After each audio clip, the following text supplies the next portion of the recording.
Hi guys, Adam the OT back again with some more simple, fun and effective games and activities that are perfect for OT in the clinic or in teletherapy or good old-fashioned home learning.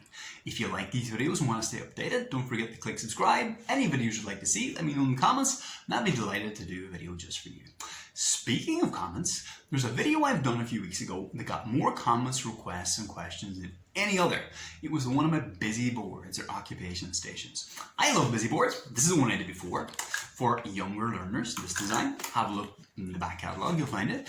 I love them because they're great for organizing your session. You can get maybe 10 or 15 or 20 activities in one easy to manage, easy to organize thing. If you're a parent, they're very useful for doing little therapeutic activities in the home, and you can make them really fun and interesting too and personalize them to the child. So this was the younger learners.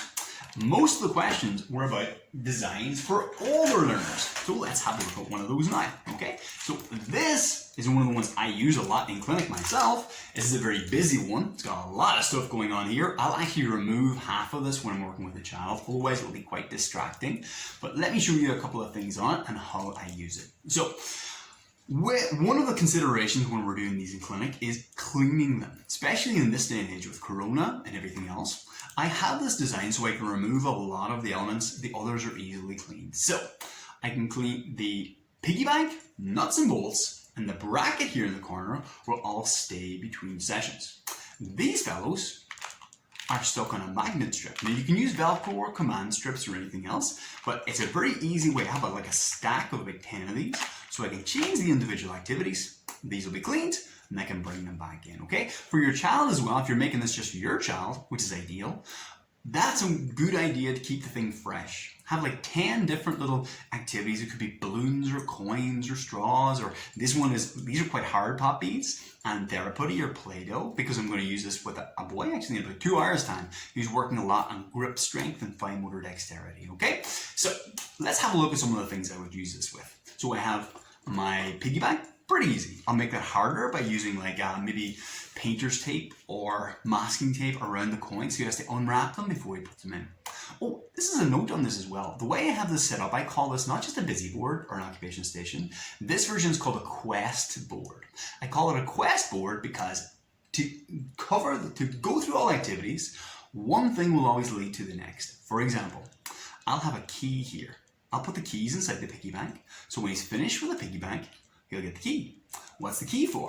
Well, I'm glad you asked. On my bracket here, I have a bunch of these little carabiners. On one of the carabiners is a pair of scissors, but it's locked. He'll unlock the scissors, which is for the straw. So there's a little straw attached here. It's hard to see. Whoopsie. Knock one of my things off. So my straw, he'll cut the straw into little small pieces, and then I'll tell him to lace it onto the lace, the shoelace here. But that's attached. I'll say, you can't touch it. Don't touch the shoelace yet because it's electrified. Okay, how's he going to get that off? We can't touch the shoelace. I'm glad you asked. Using this thick wall needle, he'll unlace it. As he unlaces it, he gets the washers, which will go on this. So you'll see one thing will lead into the next. And whenever he finishes an activity, he'll earn the next thing, the next object. And it becomes a bit of a mystery and a bit of a game, because he'll have to take that then and use it to solve the next part of the puzzle. So it's a bit like an escape room activity, but the idea of like quest boards, a lot of my kids really like them because it's kind of gamified. It makes it feel more like a video game. So some of the individual things, nuts and bolts, real nuts and bolts, these are just hot glued on. Most of these things are attached with hot glue. So a hot glue gun, ta-da! Hot glue guns are amazing, or really good purchase, really good buy. You can use super glue for these. It is a little bit more awkward to use, and you'll use quite a lot of super glue for it. These are very inexpensive and really excellent. I actually asked a poll of a lot of OTs that I know just to make sure therapists had them, and most OTs have at least one, some 2 or 3. So hot glue guns are a big deal in the OT community. Nuts and bolts, screws, like real Phillips head screws. I'll have my older kids use real tools. I have a toolbox and a tool belt. They love putting on the tool belt. A little clothesline, always. Get my bracket away here. I'll put the clothes pegs on the child's clothing all around them. Sometimes I'll get them to close their eyes to try and find where the close pegs there. I'm moving around so they can feel it like on their clothing and try and take it off. Okay, peg them on. So it's all very fun, all very silly. I have a Lego little board here. This is actually Lego. It's like Lego tape you can stick on. It has little Lego buttons on it. But just use a long piece of Lego or a base plate. It will work fine as well. So I have Lego minifigures here. I can break them apart, hide them in the therapy. Oh, my therapy fell off. There's my therapy. I'll hide them in the therapy and then they can take them back out, put them back together, and pop them back on top. Okay? So there's a whole bunch of things. And then on the bracket, so I have another like 10 of these little carabiners. We had scissors, we had the needle. It's a wool needle, so it's not sharp. And this is my dropper activity I use for, it's like a fishbowl. This is from Tools to Grow. Tools to Grow is amazing. All right, but that's some of the ideas. So that's the fine motor quest board version. If anyone's interested, I can send you like close-up pictures of these. I can change a lot of, like I said, I can adapt the things on for the needs of the child. If they're working on grip or strength or dexterity or bilateral integration, any of those good things. Okay, so there we go. People ask for it. That's what is one of my older fine motor boards or busy boards. Here's like, for example, that's quite a tricky button snake I made that I can swap out and pop on there instead.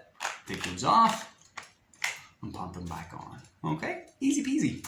Thank you so much, guys. Busy boards are fantastic. Once you start making them, they're really, really easy to make and require very little like DIY skills. They'll make organizing your sessions very easy, especially if you're going to different schools, if you're going to people's houses and you want something you can bring with you and very easily change and adapt what's on it. So when I take off all the little Tupperware tubs, it's very easy because it's relatively flat then. It's easy to clean the rest of it. You can just spray the rest of it down with disinfectant and clean out all the elements, and then the small individual activities, individual games, you can have new ones between each child. So it works really, really well. Okay, but that's it. That's my busy board quest board design for older learners. If you have any questions, please do let me know. I'm going to post another video later in the week for the visual perceptual busy board. It's also kind of a big hit. I really like it. But in the meantime, any questions, do let me know. If you want to keep updated, click subscribe. Any videos you'd like to see, let me know. Or if you do use these activities, also please let me know that too, because I do love getting those messages. I get them pretty regularly now, probably 1 or 2 every day, of therapists and parents using these activities all over the world. So it's been fantastic. Okay, thank you so much, guys, and that's all for me, Adam the OT. Out.